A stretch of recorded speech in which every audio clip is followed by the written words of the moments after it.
सिक्का उछाला, हेड आया तो ए, टेल आया तो बी, सिक्का खड़ा हो गया तो इनमें से कोई नहीं। अरे ऐसा नहीं होता, तरीका होता है एक करने का, एक क्या कहते हैं साइंटिफिक तरीका आप कह सकते हैं। हाँ हो जाते हैं सही, अगर आपने कॉन्सेप्ट अच्छी तरह से पढ़ा है तो हो जाते हैं, लेकिन अगर तुक्का लगाने की भी नौबत आ जाए तो तुक्का ऐसे लगाओ कि तुक्का सही होने के चांस बहुत ज्यादा रहे। तो वो आपको मैं बताने वाला हूँ। हेलो दोस्तों, स्वागत है आपका नई क्लास में नए टॉपिक के साथ में। आज हम बात करने वाले हैं मल्टीपल चॉइस क्वेश्चन यानी कि एमसीक्यू में तुक्का कैसे लगाएं। अब आप कहोगे तुक्का लगाने की भी कोई ट्रिक होती है, तुक्का लगाने की भी कोई क्लास होती है? हाँ होती है। तुक्का लगाने की एक 100% ट्रिक क्या है, यानी कि आप तुक्का किस प्रकार से लगा सकते हैं, क्या क्या चीजें होंगी, हर एक चीज के ऊपर बात करने वाला हूं, ठीक है ना। आप कहोगे तुक्का तो तुक्का ही होता है, सिक्का उछाला, हेड आया तो ए, टेल आया तो बी, सिक्का खड़ा हो गया तो इनमें से कोई नहीं। अरे ऐसा नहीं होता, तरीका होता है एक करने का, एक क्या कहते हैं साइंटिफिक तरीका आप कह सकते हो। मैंने बहुत सारे पेपरों पर स्टडी करी, बहुत सारी थोड़ी बहुत क्लासेस को भी देखा। अब ऐसा नहीं है कि मैंने उनको कॉपी कर लिया, मेरे बताने का तरीका अलग है, मेरे आपको समझाने का तरीका अलग है, ठीक है ना। तो बहुत सारी रिसर्च, बहुत सारी चीजों को देखने के बाद मैं आपको बताने वाला हूं। तो सबसे पहले मेरी बात ध्यान से सुनो।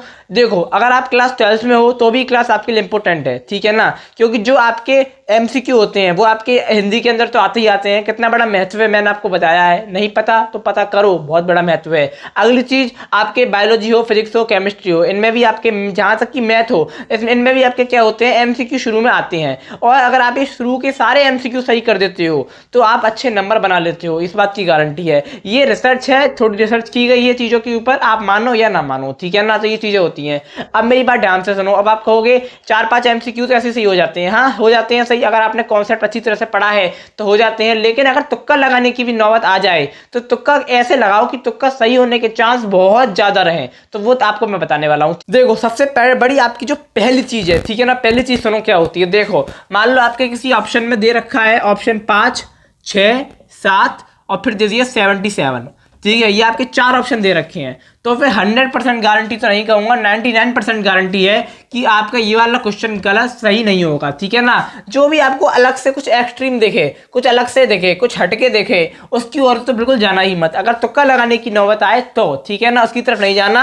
आपका जो आंसर है वो इन्हीं तीनों में से कोई एक होगा। ये आपकी पहली चीज है, ठीक है ना, इसको आपको फॉलो करना जरूरी है अगर आप तुक्का लगा रहे हो तो। दूसरी चीज क्या होती है? दूसरी चीज ये होती है, मान लो जैसे कि अगर आपके उपयुक्त सभी, डी ऑप्शन में होता है उपयुक्त सभी, इनमें से कोई नहीं, नन ऑफ दीज, ये सब चीजें दे रखी हैं, और अगर आप तुक्का लगा रहे हो तो फिर इस बात की गारंटी है कि वो आपके सही हो सकते हैं। यानी कि उपयुक्त सभी, नन ऑफ दीज आपको दे रखा है, या फिर क्या कहते हैं इनमें से 2, यानी कि 2 विकल्प, इनमें से 2, बी और सी दोनों, इस प्रकार से दे रखा है, तो गारंटी है कि वो सही हो सकते हैं। अगर आप तुक्का ही लगा रहे हो तो आपको दूसरी ट्रिक पे उन्हीं पे टिक करना है, ठीक है ना। तीसरी ट्रिक क्या होती है? तीसरी ट्रिक ये होती है कि आपका जो ए ऑप्शन है वो इतना नहीं होता, यानी कि अगर आपका पहला ऑप्शन इतना सही नहीं होता, ठीक है ना, देखा गया है, सर्वे किया गया है, 100 क्वेश्चन पर स्टडी आप करो तो आपको पता चलेगा जो ए ऑप्शन है वो सही नहीं होता। इसके पीछे का रीजन है, एग्जामिनर नहीं चाहते कि आपको जो पहला ऑप्शन है वही आपको सही मिल जाए, तो इसलिए आपका पहला ऑप्शन सही नहीं होगा, इस बात की चांसेस थोड़े कम होते हैं, ठीक है ना। चौथी चीज आपकी ये हो जाती है, ए ऑप्शन जो होगा ना आपका वो ज्यादा सही नहीं होगा, ठीक है। चौथी चीज ये आ जाती है कि अगर आपने हर एक चीज लगा ली, आपने ये देख लिया एक्सट्रीम वैल्यू नहीं है, आपने देख लिया उपयुक्त सही उपयुक्त ये भी नहीं है, आपने देख लिया ए वाला भी नहीं है, तो फिर सबसे बड़ी मेन चीज आ जाती है बी और सी में।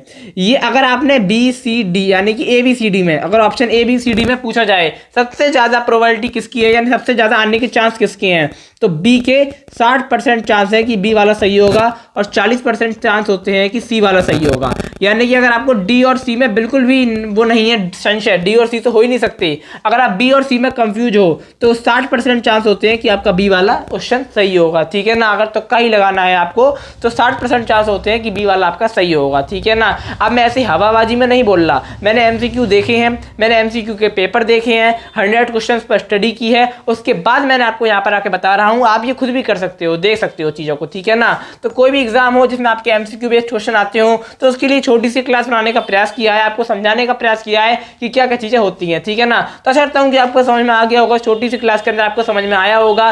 सबसे बड़ी मेन चीज, पहली चीज तो यही है कि जितना पढ़ पाओ उतना पढ़ो, आखिरी का जितना टाइम हो उसमें जितना पढ़ पाओ उतना पढ़ो, और बात अगर तुक्का लगाने की आ जाए तो आप इन ट्रिक्स को फॉलो कर सकते हो, आज चांसेस हैं कि आपका तुक्का भी सही बैठ जाएगा, ठीक है। तो आशा करता हूँ कि आपको समझ में आ गया होगा। अब मैं आपको मिलूंगा एक और नई क्लास में नए टॉपिक के साथ में। थोड़ा सा अलग टॉपिक था ये, मतलब तो एक थोड़ी सी अलग वीडियो बनाने का प्रयास किया है। तो अब मैं आपको मिलूंगा एक और नई क्लास में नए टॉपिक के साथ में, तब तक के लिए जय हिंद, जय भारत।